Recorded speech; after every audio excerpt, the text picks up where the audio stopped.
What is the need for a third television news and public affairs channel appealing specifically to conservatives? Obviously, there's something missing in the market. Conservative, liberal, whatever. Let's just have more choice. Really, who needs it? We're struggling for audiences. We are, all of us. We don't need another news channel, I don't think.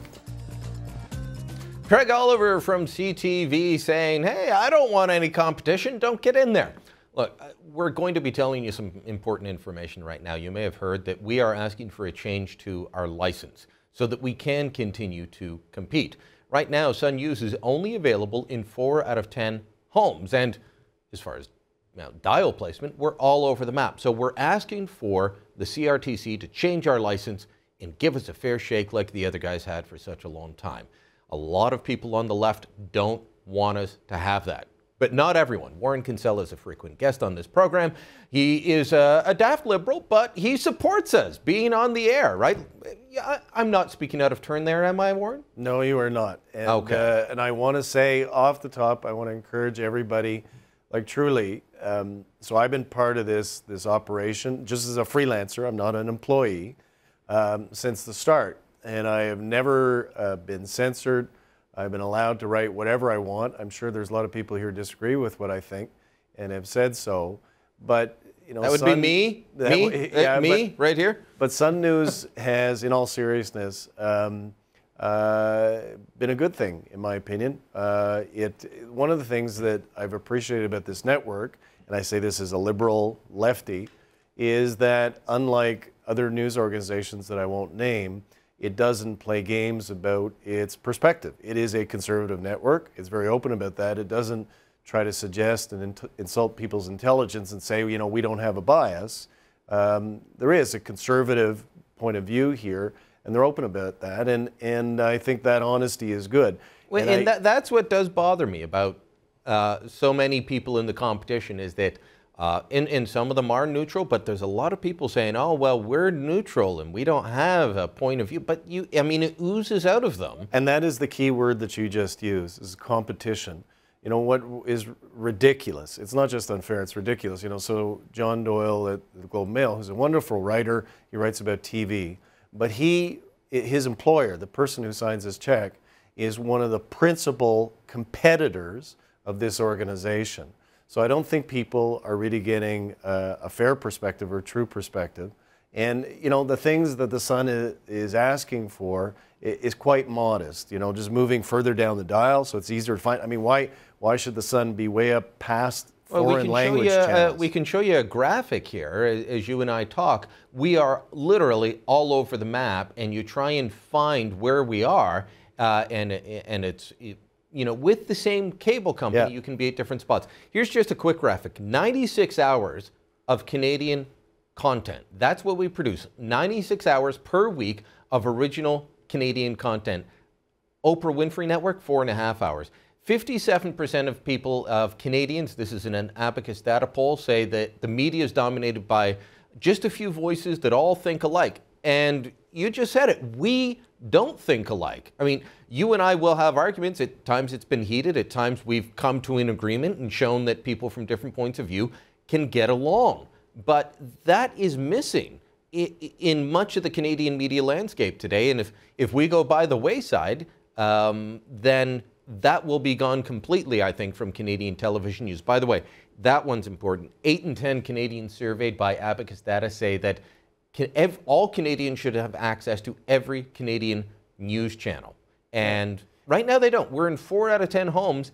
You can be treated better if you're an American channel, and I don't think that's right. No, and you know, so as you and I speak at this very moment, there are people on Twitter, the usual suspects, saying, you know, their criticism always of this network is it's intellectually dishonest, saying that, well, we have so few viewers.